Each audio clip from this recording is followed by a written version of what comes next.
So we're continuing with our second panel. Dev is here, right? Dev, can you make a sound? Just so we'll see you're with us, because Dev is going to be responding. So I'm going to take time and I think it's Actually, I'm responding, Ila. Oh, Guy is responding. Sorry, I got confused between No, May. May is responding to Dev. May is responding to Dev. You have to get the puzzle correct. right. Sorry, too many balls in the air. Okay, so we have with us May and Nguyen from Temple University. I'm very glad you're here, and the floor is yours. Great, thank you so much. Hello, everyone. My name is May Nguyen. I'm an associate professor of law at Temple University. First, let me please, I would like to thank Professor Hila Shamir, Shelley Marshall, Guy Mundlak for putting together this workshop for this very global, distinguished group. And my special thanks to Professor Mundlak for also agreeing to comment on this paper. So this paper is called Goods Nationalities in Global Supply Chains, and it is a companion piece to a longer law review article that develops the framework. So let me start by trying to put some context around my thinking for this idea. So this is the third in a series that explores the legal and economic architecture of global production. And they all start from the same premise, that is the nature of global productions and global supply chains have fundamentally shifted. Not just in the day-to-day of where to set up factories and how to shape supply chains, although all that is changing too, but also in the very fundamental ways that we think about supply chains. So once they were predominantly about trade and commerce, and the fight was about how to craft clever trade rules and origin rules within WTO obligations. But now we cannot go a single day, at least where I am, without seeing headlines about weaponized supply chains who are controlling critical minerals, looming tariff wars, etc. So these issues really rose to the fore, hastened by the pandemic, but the dynamic undergirding them have been there all along. So I started this project with a paper called Hidden Power in Global Supply Chains that tried to track the rise of a group called big suppliers, the rise of first-tier transnational suppliers, and how that create a relative power shift within global production. You're all familiar with their names now, Foxconn, TSMC, etc., but there are many, many others across all industry. The second paper, Global Company Towns, track the physical manifestations of these big suppliers, that is manufacturing sites and supply chain cities throughout the world, usually built upon special economic zones and a very particular legal architectures. And the title summarizes the argument. To me, they are the modern expressions of the old company town business models and a modern form of expansive corporate control order. So the third project, Goods Nationalities, explores another fundamental note in the architecture of trade, that is how goods acquire a particular nationality when they cross border, and why such classification now plays a crucial role, not just in commerce, but so also in the nexus between trade and national security, and trade and human rights. So as we all know, goods today are produced around the world, such that there is no single correct way on how to define a product's origin. Instead, different legal regime has its own rule and on how it wants to construct where a product is deemed from. And so that is the first argument that I want to make in this paper, which is that a product's designated nationality is malleable, highly malleable, and is dependent upon the legal regime under which it is regulated. So the metaphor that I use in the paper is that of a dispersive prism. And I have my daughter to thank for this, who's obsessed with rainbow and have a lot of prism that she was playing around. And in optical physics, a prism is a physical thing. And when white lights enter the prism, it can split into different colors. And depending on the angles of the prism, right? If you tilt the prism a certain way, if you look it through a certain angles, different versions of rainbows can be projected on the wall. So goods nationality is almost the same way, depending on which prism we're looking at it, which mindset we're looking at it, whether it's security, trades, or rights. And these are the three main prism that I define in the paper. Different projections of goods nationality can emerge. So the example that I use is that of a BYD car. BYD is a Chinese manufacturer, China's largest and the world's largest manufacturers of electronic vehicles. It is still in negotiation so far to open a factory in Mexico. So for this hypothetical BYD car, and Mexico is of course a member of the USMCA. If we look at this car through a commerce prism under the USMCA, as long as it meets the USMCA automotive rules of origin, it could qualify as a made in North American car. And the US automotive rules of origin look at things like certain percentage of component part, certain percentage of critical mineral have to be originating from the region. And this actually is also very unique in that it includes a wage requirement for the rules of origin. But if those rules are met, then the car is qualified as made in America or made in North America. And it could be, hypothetically, imported to Canada, the US, with preferential tariff.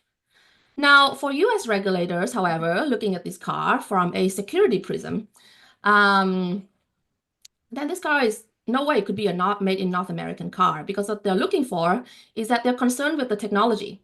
Who control the technology and who's the ultimate owner of the brand.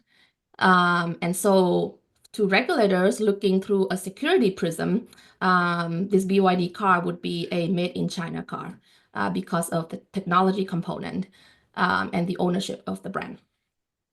So different prism project different nationalities of a product. And the way they do that, as you can see through the, as I hope it was illustrated through the example of the car, is by selecting on the variable. So essentially what they do is, essentially how the prism works, at least in my thinking, is that this entangle a product into different attributes. And then different prisms selects on different attributes as they deem befitting the underlying rules. So here, the slides, I try to categorize the relevant attributes of the product into two buckets.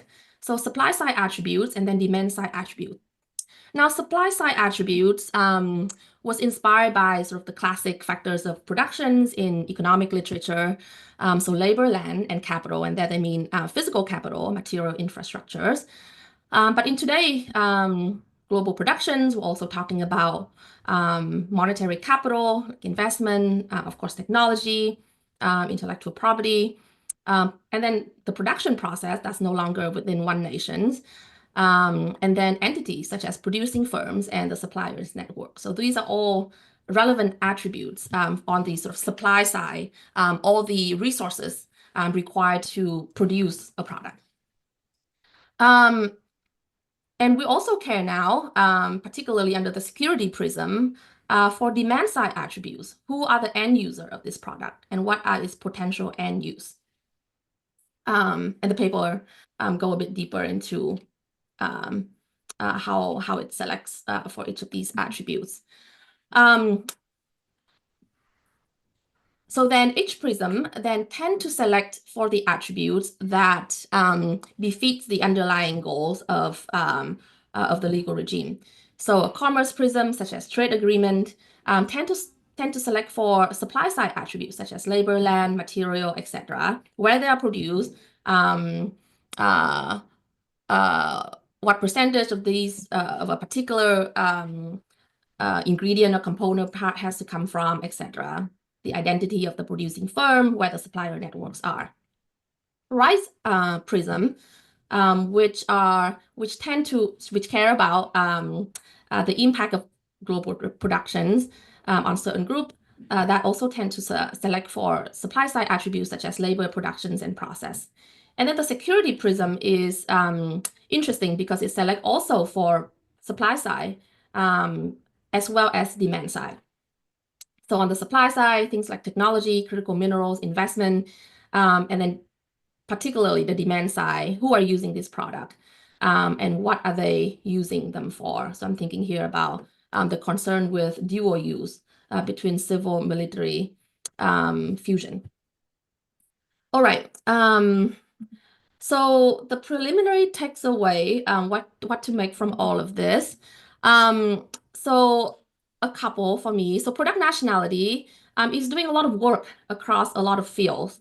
So once predominantly commerce, but now human rights, security, and I don't not talk a lot about human rights here, but the paper try to go into the Uyghur forced labor prevention acts and what kind of attribute they're selecting for, etc. So particularly the trade security nexus, the trade human right nexus is where product nationality is doing a lot of lifting in the conceptions of those regulations. But we also see that nationality as a concept is highly limited. It's already stretched very thin under the commerce prism. And here we see we can see the literature for all the problems associated with rules of origins, how it can mask protectionism, and how easily manipulated it is. If we try to have nationality do the work for securities and human rights, we run into many of the same issues. Especially now we're trying to peg a nationality on attributes that are highly mobile, such as control and ownership. Now, at least in the US, we're seeing the rise of alternative regulations. So what I think of as entity-based instead of product-based regulations that try to trace a product, we're starting to see regulations that track the entity. So entity-based regulations, such as the entity list, and now there are two, one run by the Department of Commerce, and there's also one specifically for the Uyghur Forced Labor Prevention Act. And then new concepts that are emerging, something called Foreign Entity of Concerns in connection with the CHIPS Act, and then the Foreign Direct Product Rule, and that has to do with sanctions, and I'm happy to talk about that a little more.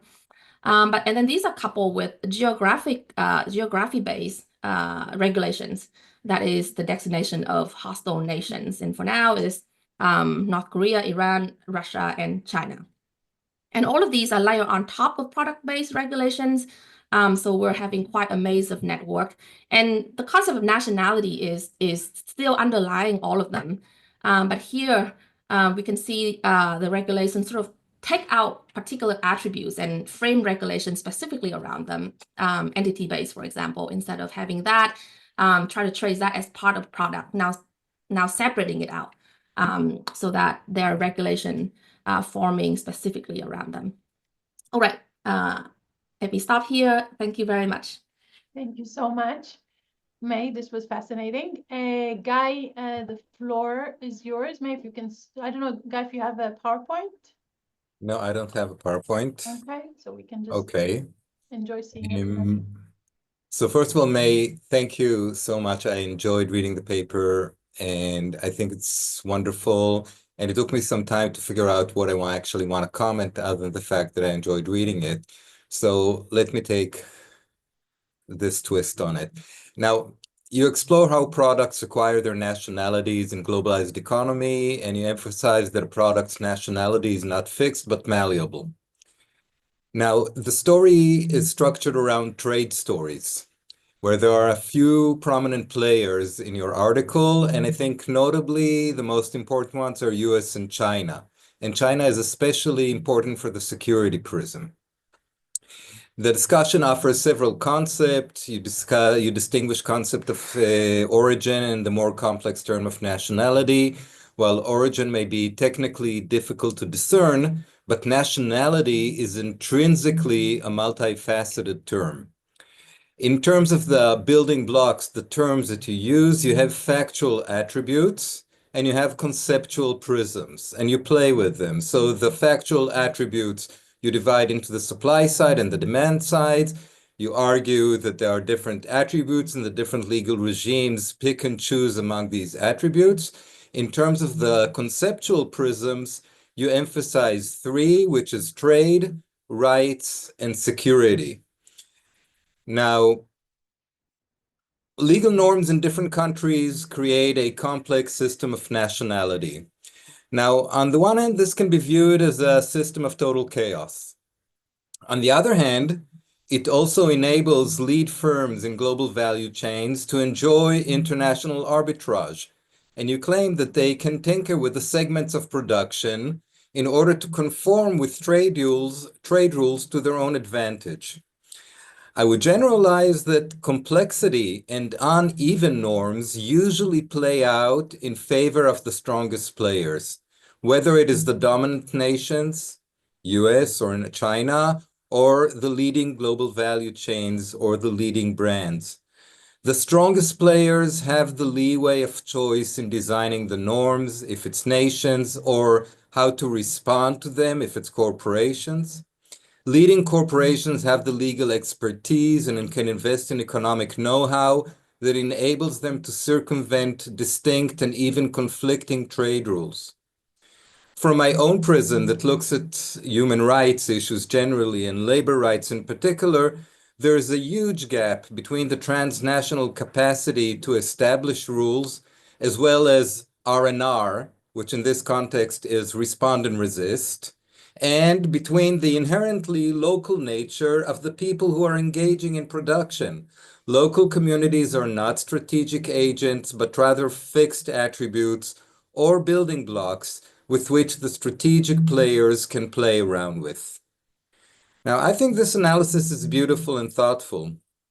I kind of asked ChatGPT what would Trump say about it, and this is the answer that I got. Look, it's a complicated situation, but here's the deal.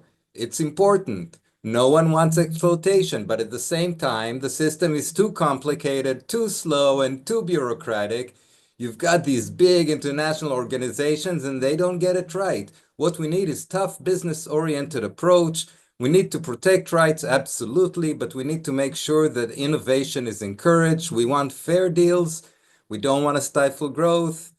And the way things are now, it's hard for people to make any money or get things done. So this is kind of a foggy, typical ChatGPT and probably typical Donald Trump. I think ChatGPT did a good job here. But I want to suggest that the story of fragmented or multifaceted nationality, which is in your article situated predominantly around US-China or within the North American trade context, can be further extended. We usually think of nationality as an attribute of individual citizenship. And in this context, there are similar processes of fragmentation, and they're visible through multiple and sometimes conflicting migration regimes, dual and multiple citizenship, and non-state forms of citizenship such as city citizenship or gender or social citizenship or denizenship. So at the core of the nationality, the idea of belonging to a place is similarly based on multiple attributes that are used differently by distinct prisms. There are political prisms, such as voting rights, and social economic prisms, and there are cultural and psychological prisms. There are art attributes of place, such as residence, economic investment, or security, which define what alienage means.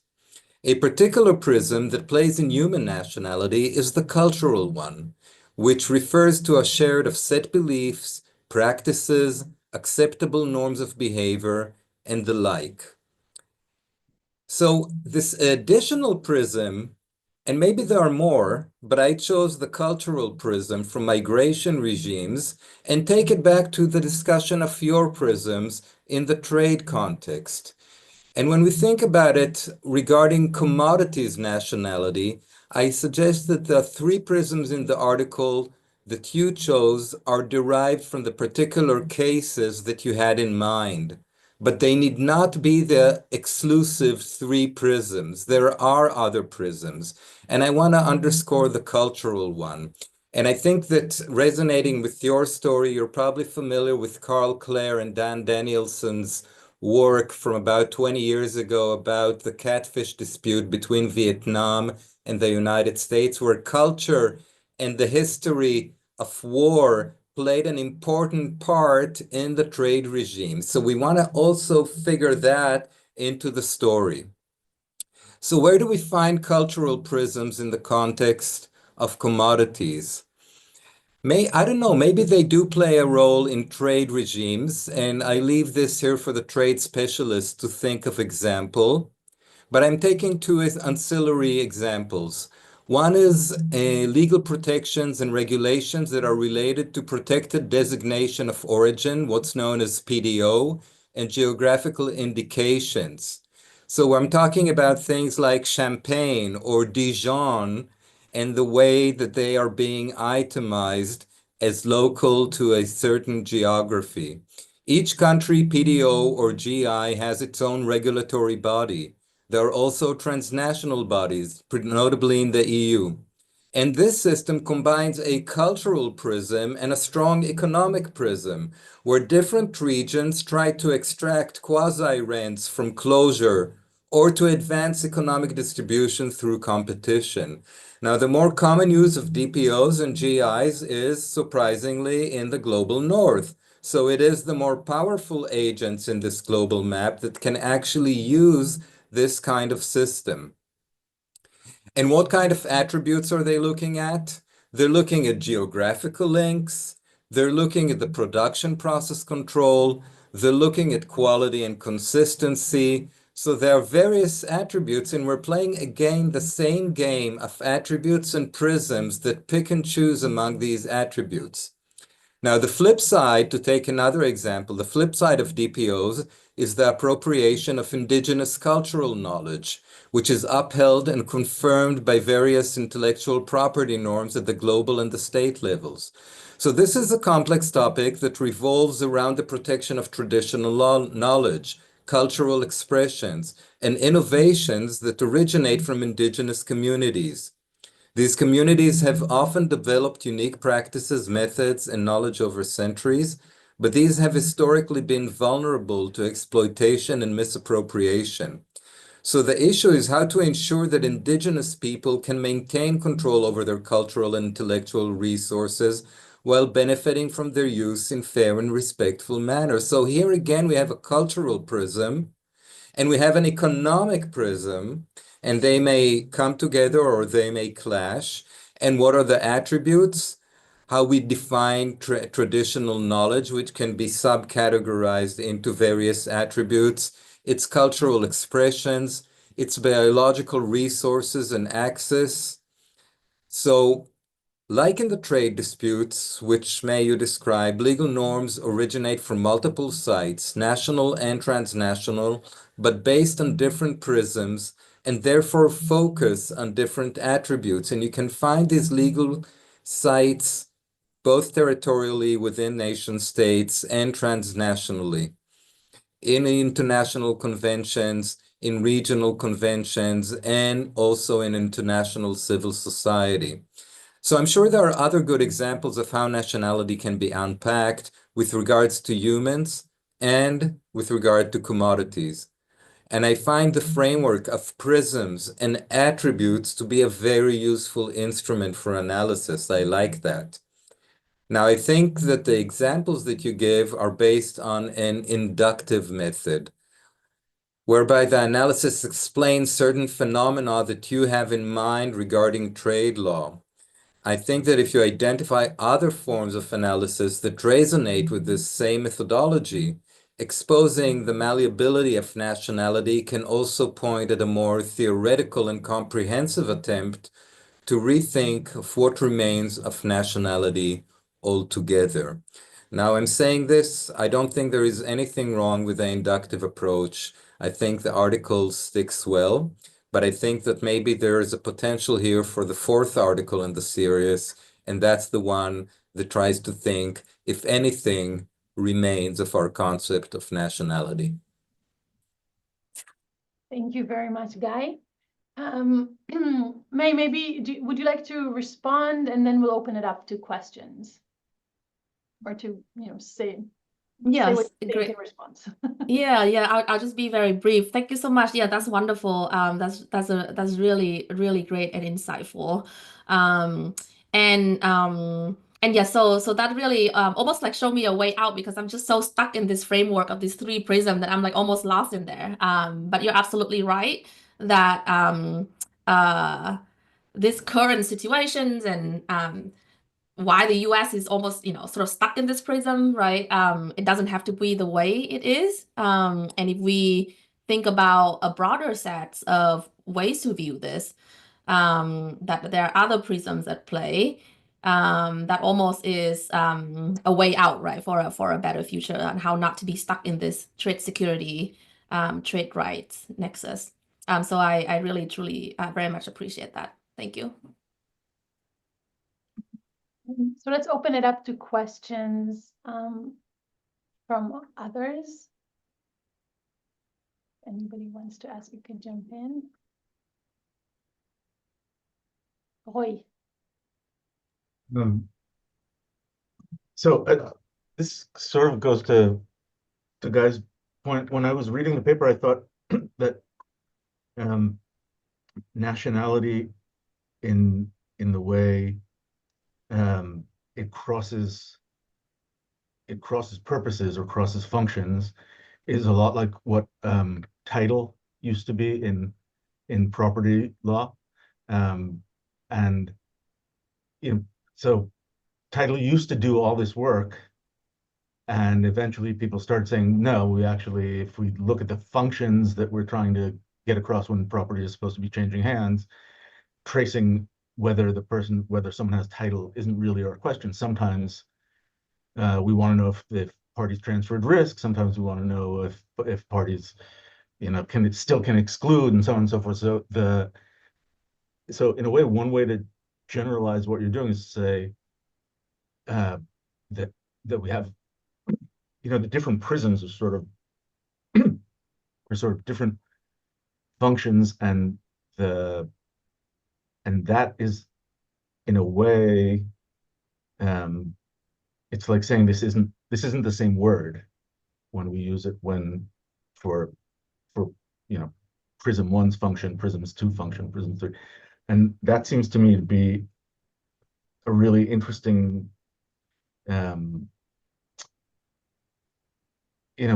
are these moments in legal analysis when we have a word that we think it's one thing, and then you realize it's actually many different things, and that happens a lot in legal history. It seems to me that asking the question of why right now it's that word that's falling apart is an interesting thing about the paper. And so I don't know, I think it's a nice sort of the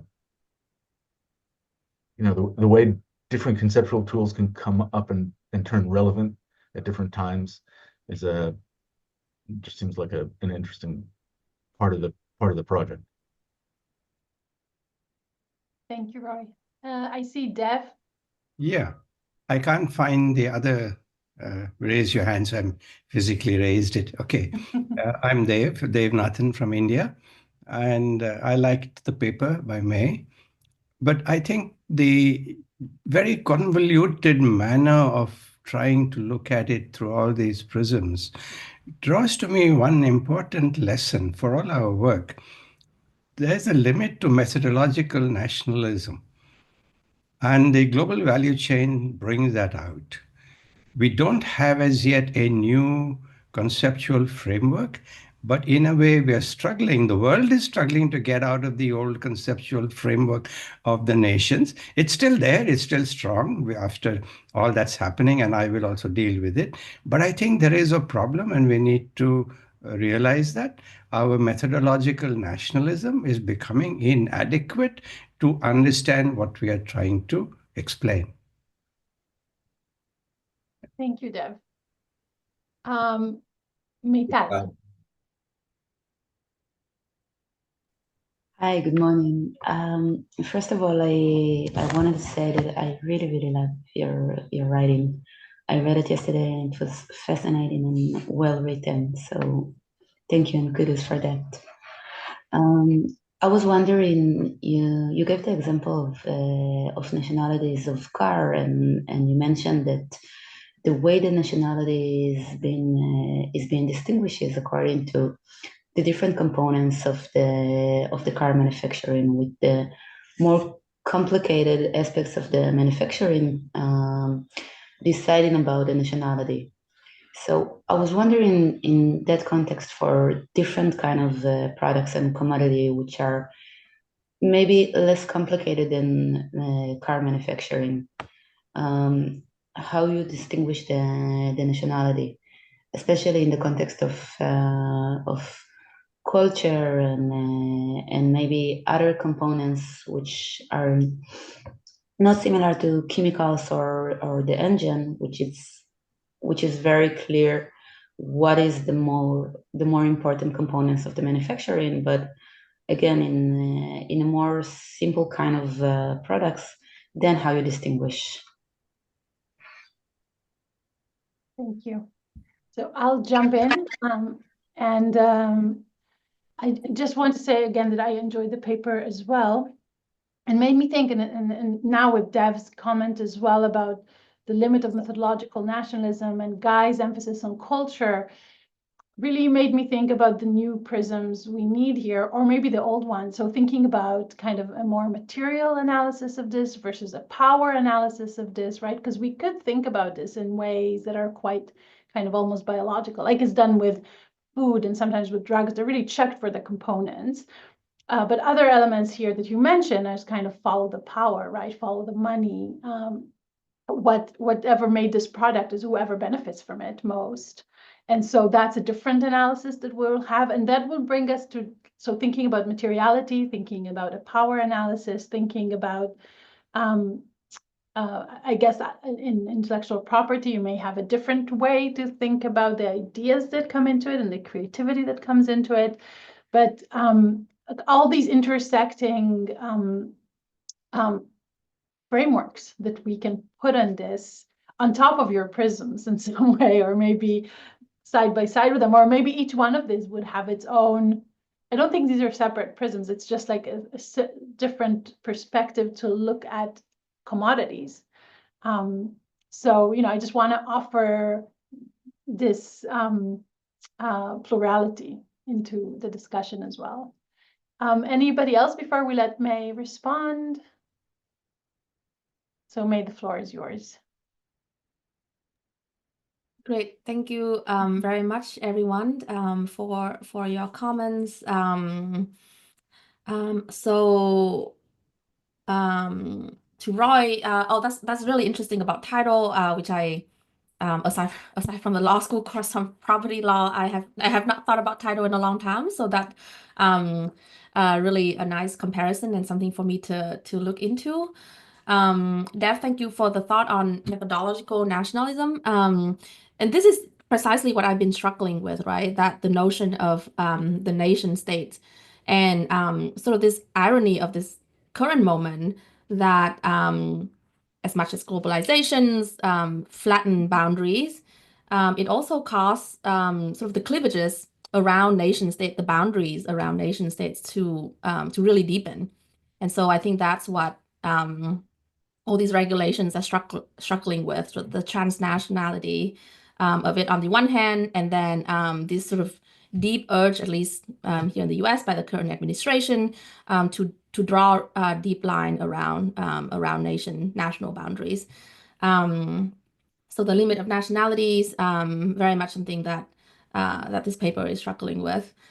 So Meta on how to distinguish nationality of a more simple product, for things like, especially with the, and I think this, your comments also echo well others, folks, wonderful comments about trying to bring in other prism, like cultural,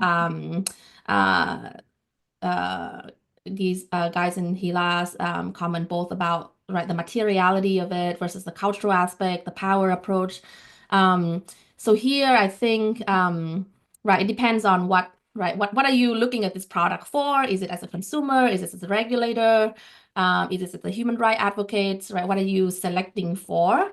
if I were to use this concept. So it doesn't have to be, so it might not have to be the materiality of it sort of selecting out the component part.